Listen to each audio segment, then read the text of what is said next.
The best way in, I believe, is to become a staff writer on a show. And you do that for many years and you kind of learn your craft and you work your way up. And then back when my partner and I were starting, that's kind of what we did. So we were, I think it was after 7 or 8 years, we were finally offered a development deal.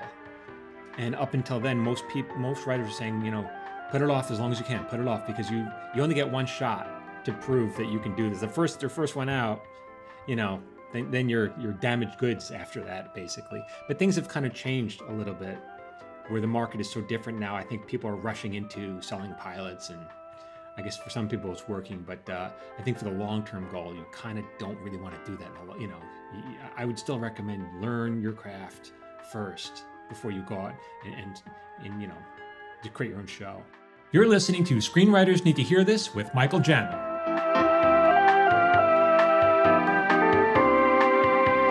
So today's episode, welcome everyone. We're talking about selling a TV show.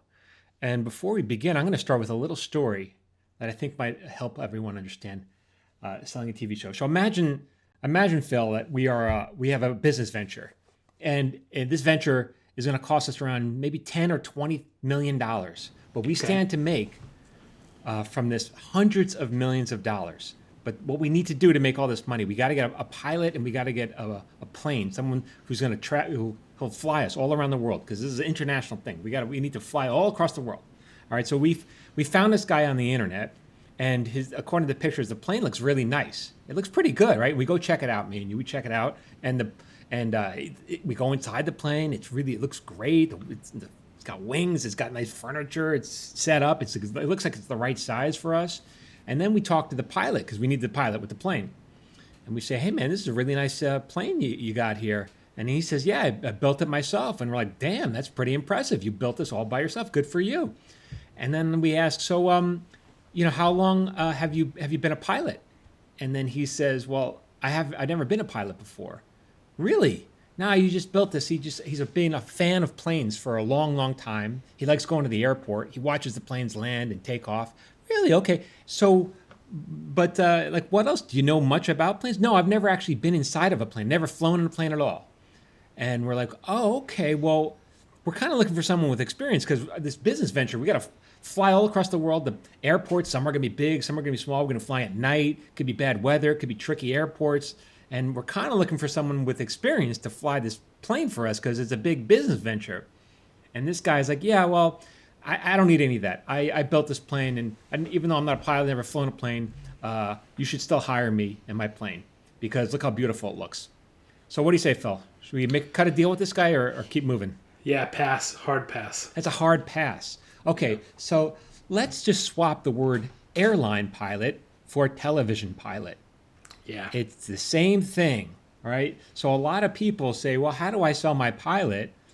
And the truth is, well, you don't, because a network is going to want someone with experience, because there's all sorts of troubles that come up when you're making a TV show, and you need an experienced pilot at the helm to troubleshoot, because that's what they're paying. They're trying to protect their investment at this point. They're not trying to cheap out and get some DIY guy. Right? Why would you? If you stand to make that much of a return on an investment,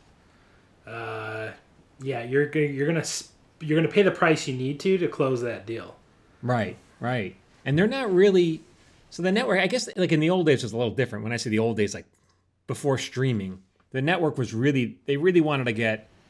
When you sell a pilot, they weren't really buying the pilot. They were buying the hopes of 100 episodes so they could make all that money. And now with streaming, it's like Netflix, they really hope to do. Their business model is different. So they'll try to do maybe 3 seasons of 12 episodes each. But they still want consistently good episodes. They still, and that's why they're paying. Who are they gonna? If they're gonna buy a pilot, who are they going to buy it from? They're going to buy it either from me or the DIY guy listening to the podcast here. And so, but that's not to say they can't sell. I mean, I don't want to discourage anybody from selling a pilot, but there are steps that you want to take to increase your odds, Okay. So let me ask this question then.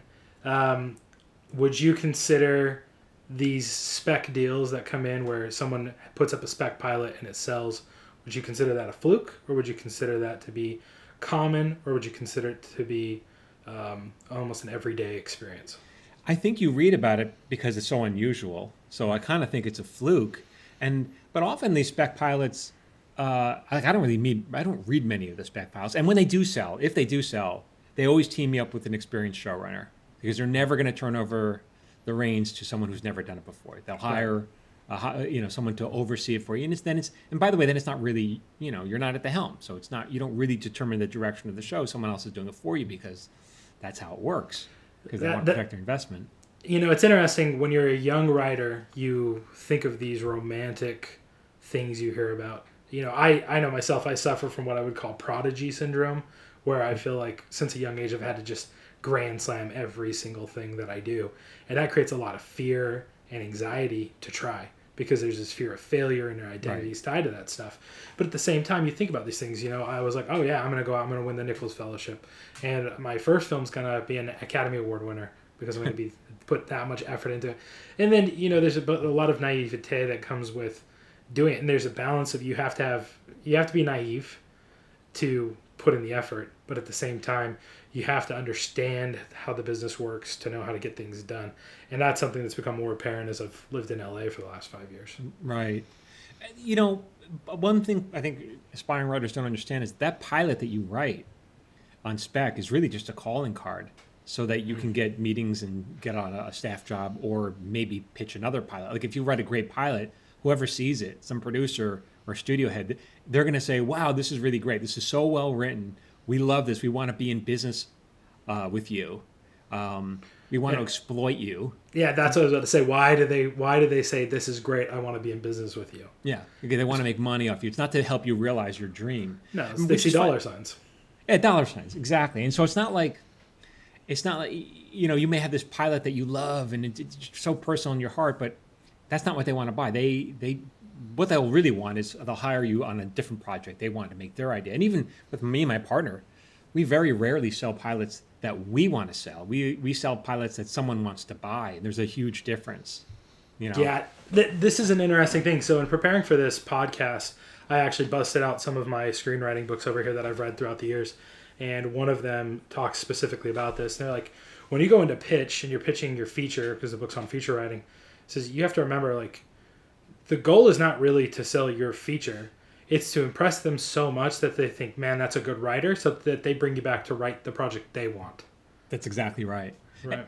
And when you think of a really good example, like Bruce Miller, he's the showrunner of The Handmaid's Tale, which I think is a brilliantly written show. And that's based on a book, obviously, Margaret Atwood's book.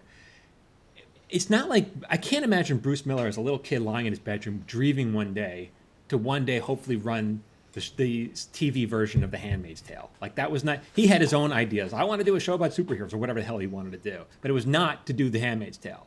Right. So at some point, I imagine the studio said, hey, we have the rights to The Handmaid's Tale. We're looking for writers to adapt into a TV show. And he won the auction. He won that great job. And it's, it'll probably change his career. But he had a long career before this on many, many other shows. ER, I think, was his first show.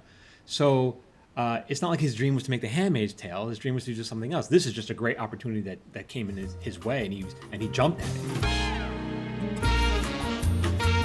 Hi guys, it's Michael Jamin. I wanted to take a break from talking and talk just a little bit more. I think a lot of you people are getting bad advice on the internet. Many of you want to break into the industry as writers or directors or actors, and some of you are paying for this advice on the internet. It's just bad. And as a working TV writer and showrunner, this burns my butt.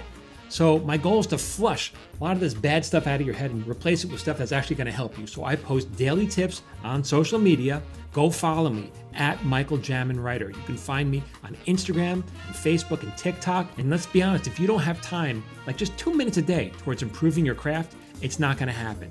So go make it happen for you at Michael Jamin Writer. Okay, now back to my previous rant. And this might be jumping ahead, but I think the overarching principle that I picked up from you, your course, and a lot of the things that you teach on your social media, and from knowing you for almost a decade, it's really this: Hollywood wants good writers, and the reason he's getting that opportunity is because he's proven himself as a good writer, right? And so I think that begs the question: how does one become a good writer, or what does that look like to impress these people when you're in the room? Yeah, no one wants. as I often say, no one wants to answer that question. That's too hard. That would require studying your craft and learning how to write.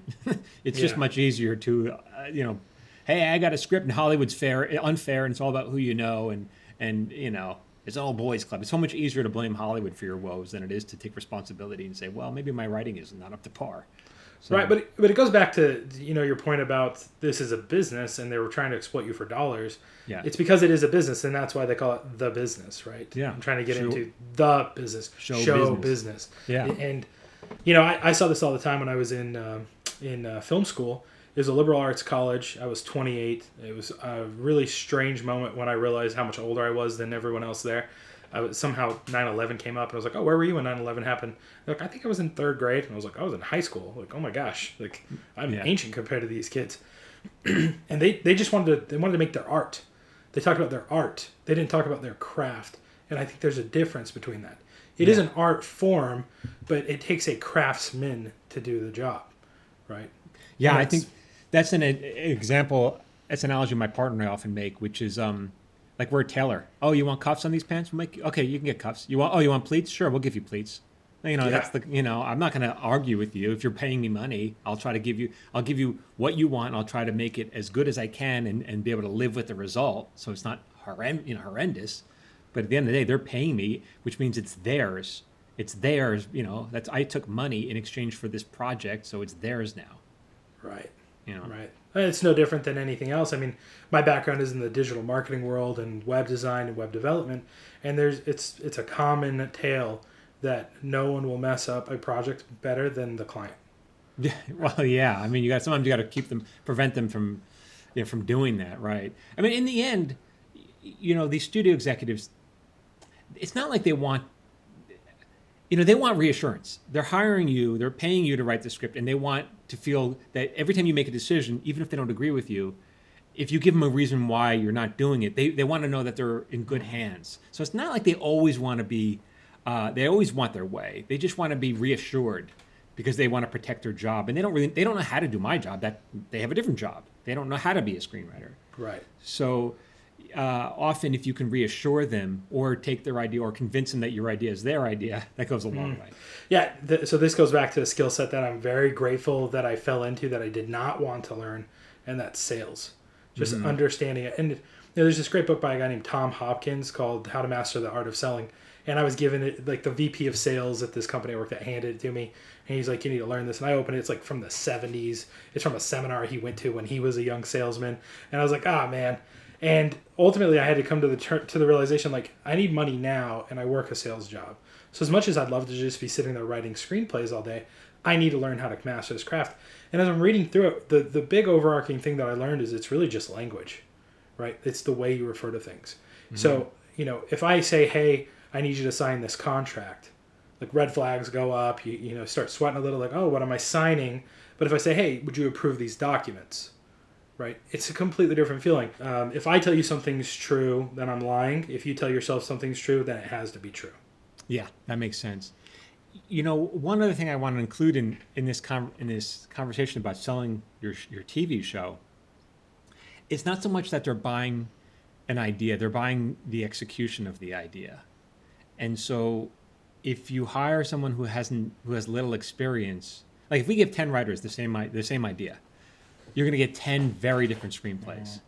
And so you're really buying the execution of it. And hopefully, usually when you have more seasoned hand, they will execute it better, and they'll know how to take notes better. And even if they don't take the note, they understand that you have to take the spirit of the note. And often young writers don't quite understand that. And at least I know I didn't when I was starting out. It was like, how do I take this note? I don't know how to, I don't know how to do any of this. Mm-hmm. So that comes with selling a TV show. So the way in then, the best way in, I believe, is to become a staff writer on a show. And you do that for many years, and you kind of learn your craft, and you work your way up. And then, back when my partner and I were starting, that's kind of what we did. So we were, I think it was after 7 or 8 years, we were finally offered a development deal. And up until then, most writers are saying, put it off as long as you can. Put it off because you only get one shot to prove that you can do this. Their first one out, then you're damaged goods after that, basically. But things have kind of changed a little bit where the market is so different now. I think people are rushing into selling pilots, and I guess for some people it's working, but I think for the long-term goal, you kind of don't really want to do that. I would still recommend learn your craft first before you go out and to create your own show. Right. So when we talk about the execution of an idea, this is something that I think about all the time. You've made it clear, and I've seen it in practice from the showrunners on the show I work on with you. Mm-hmm. It's really about executing their vision of that and making their job easier, right? It's how do we avoid page one rewrites, and how do we make it so the rewriting is minimal, because it's inevitably going to happen on, I would imagine, basically every script that comes in, they're going to change something. Yeah, and if I fight them on it, I can fight them all the way. If I'm the show where I'm the co-executive producer, so I'm not the boss on this show with my partner. And so the showrunners are the two stars, and I could fight them. I could say, well, we shouldn't do it this way, and I could make all these arguments for why my way is better, whatever. And in the end, it's their show. They'll just, after I turn in the script, they'll just rewrite me anyway, and they'll just piss them off. So I might as well give them what they want, as close to what they want as I can. But how do you marry that with artistic integrity? Yeah, I get a paycheck at the end of every week. That's my artistic integrity. But can you feel ethical sabotaging your unique vision? I mean, they hired you for your unique take on these things, right? So how do you justify that? No, they hired me to help them execute the kind of show that they want to make. And so my job is to give them the best possible version of the show that they want to make. Not the best version of the show that I want to make. The best version of the show that they want to make. Right. Got it. So if I have artistic integrity or whatever, I do save that for my side projects or whatever. You just cry yourself to sleep and wipe your tears of anxiety away with $100 bills? Yeah, that's what I do every night. Just fan myself with a stack of money. There you go. So it's interesting, because what I'm hearing you say is when you're selling a pilot, when you're handling a pilot, you have to be, the odds of you selling a pilot are low. Right. But you need that as a calling card to prove that you can do the job so that you can get a job. Right. And having a good pilot helps you get that first step, which is the job. Right. Yeah. And my experience, and this might be, we're going to talk about this in another episode. My experience is always, what I'm seeing is you basically get the agent by having a job for them to sell. So effectively, I have impressed someone and they want to hire me, but now I am obligated to have an agent to get me staffed. Is that kind of how you see it? Yeah, I mean, it's so hard to get it's hard to get a job without an agent. It's hard to get an agent without a job. Mm-hmm. It's like, that's the paradox. The minute you have some heat in terms of someone wanting to hire you is the best time to go out and find an agent. Say, look, I'm about to get a big paycheck. You don't even have to earn your money. I'm going to give you 10% of my paycheck. Yeah, which you did not earn. Which in the sales world, we call that a bluebird, right? Like, hey, there's a bluebird just landed on my windshield like Cinderella, and it's handing me a stack of cash. Interesting. And I, as a sales rep, will take that every single time because it is a freebie. I don't have to cold call. I don't have to put in any time, energy, or effort, and that will buoy me up to go put in the time, energy, and effort on the other deal I'm actually working on. Right. So you're handing them a bluebird, right, and saying, I've got free money for you. And so it's a no-brainer for the agent to bring you on at that point because you got cash. If you feel it has legs, if you feel like they can turn it to something else.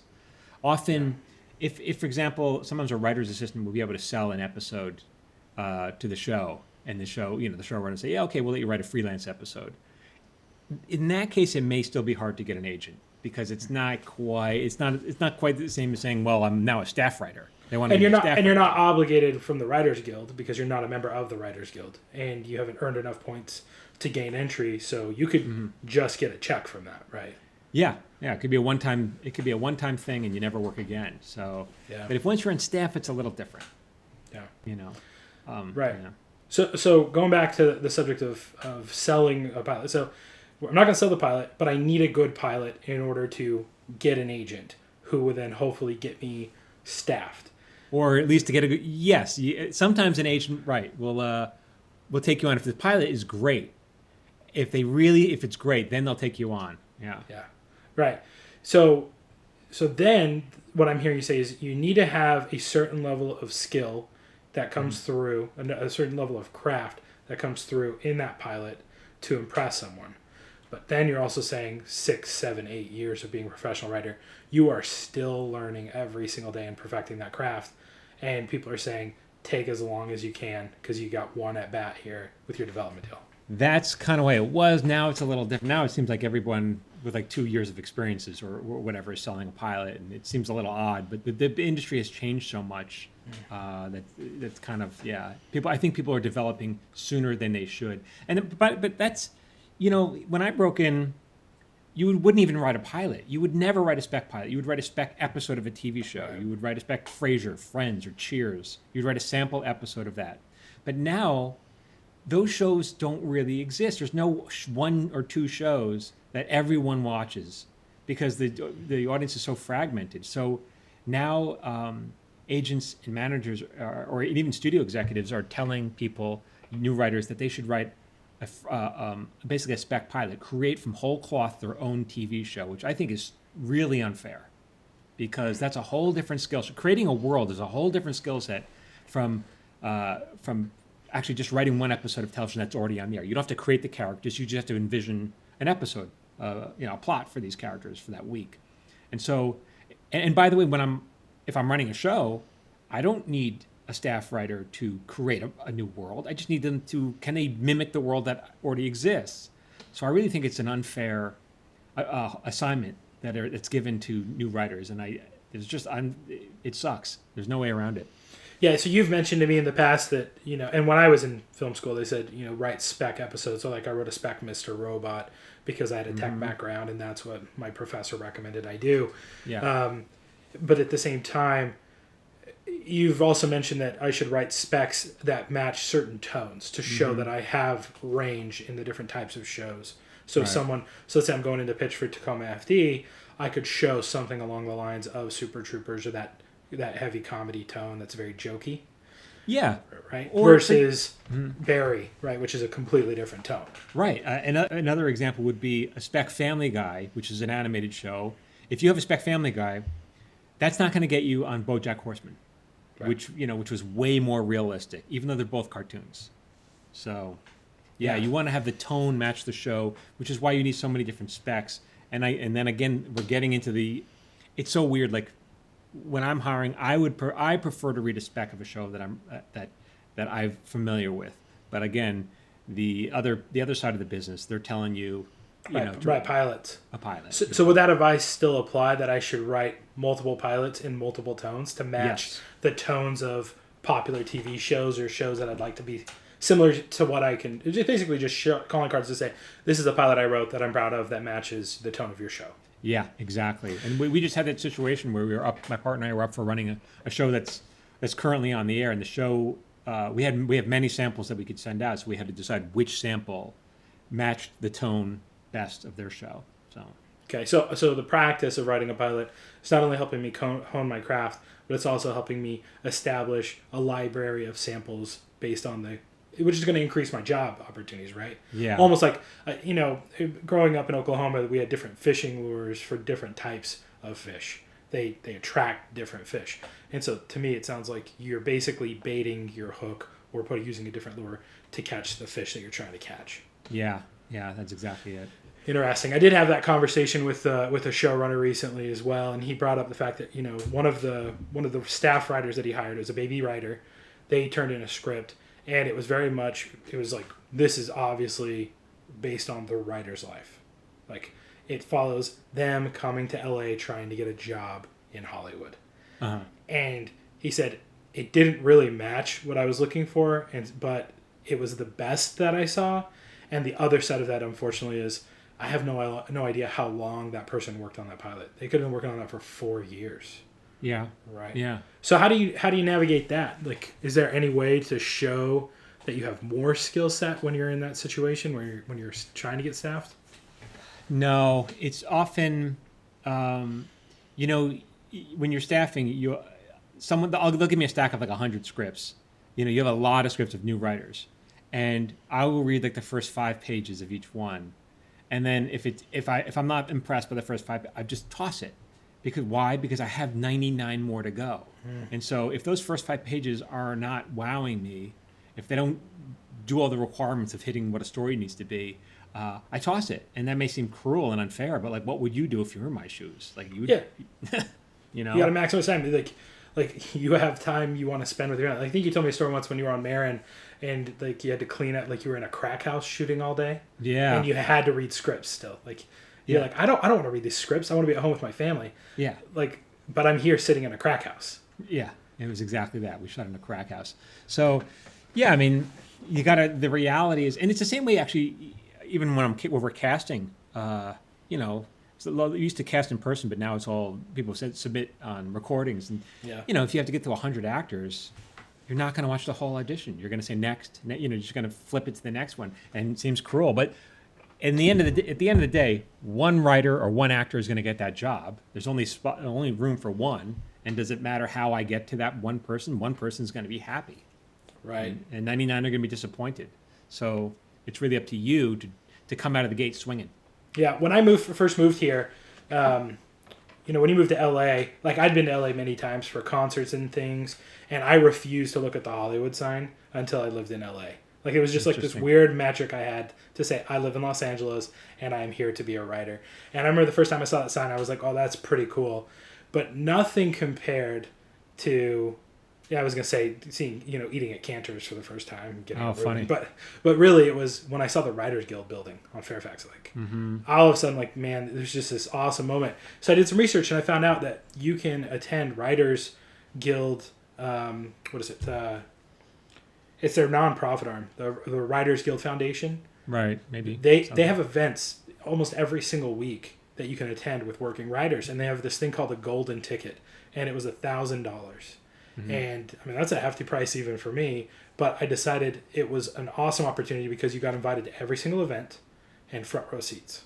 Wow. Reserved seats at all of the events they had. You got to attend the VIP parties. So I did that. And one of the events was a workshop with Jonah Nolan talking about Westworld. And he gave an advice similar to your point about the 5 pages. He said, when I read your script, I something better happened by the bottom of the first page or I'm done. Yeah. Right? Like he says, I know everything I need to know about you as a writer by the end of the first page. Yeah. And he talked about like one spec he read for his other show, which was, what was his other show? I'm blanking on it. It ran for forever. It had Jim Caviezel in it. But anyway, they'll come to me in a second. But anyway, he said that he read a writer's script and he's like, it was filthy. It had nothing to do with our show. And it was just absolutely filthy. But his voice was so interesting that we hired him because he had something to say at the bottom of the first page. Right. So it seems like that's really it. It's, you know, to your point, it's the expression and execution of an idea, not just the idea. Not just the idea. And having something to say early on. Yeah. And also, like, people say, you know, oh, it's going to wait till it gets good. Like, wait till it gets good? Dude, I'm not waiting till, you know, you have to start good. I'm not going to ever, the ending is going to blow you away. Well, no one's going to get to the ending, you know? I remember the first spec episode I ever wrote was a spec Workaholics, and you were kind enough to read it. And to be fair to you, I was way too new to send you anything to read at the time. Because looking back on it, it was awful. But you read it, and you're like, yeah, it seems like you kind of Frankenstein some stuff here, which was just like disheartening to hear. But it is very true. And you said the end was funny, so now you have to start with that. Yeah. You have to start with the funniest thing in your script, and then you have to be better than that moving forward. Yeah. And I just remember sitting there thinking, like, oh my gosh, that was like, it took forever to come up with that ending. Like, how could I ever come up with anything funnier than that? And, you know, as you get better at your craft through practice and practice and practice, looking back at it now, I was like, that wasn't even really that funny. Like, we could come up with something way better. Of course you can. Yeah, and you, I mean, we help you become less precious and less, you less attached. The more you write, the less attached you are to what you write. And so, because you have more of a body of work, and you're like, if someone doesn't like a joke or something or a moment, all right, fine, I'll throw it out. I'll come up with another one. No big deal. I'm a writer. Right. So it seems like the answer really is you just need to be good at your craft, and you need to be able to execute it on the page. And if you can do those things, that's how you get a job. Yeah. You gave me a note a long time ago. I remember it was in an email. It was right when I went to film school, and I sent an email asking you a question, and you said, Hollywood needs good writers. Yeah.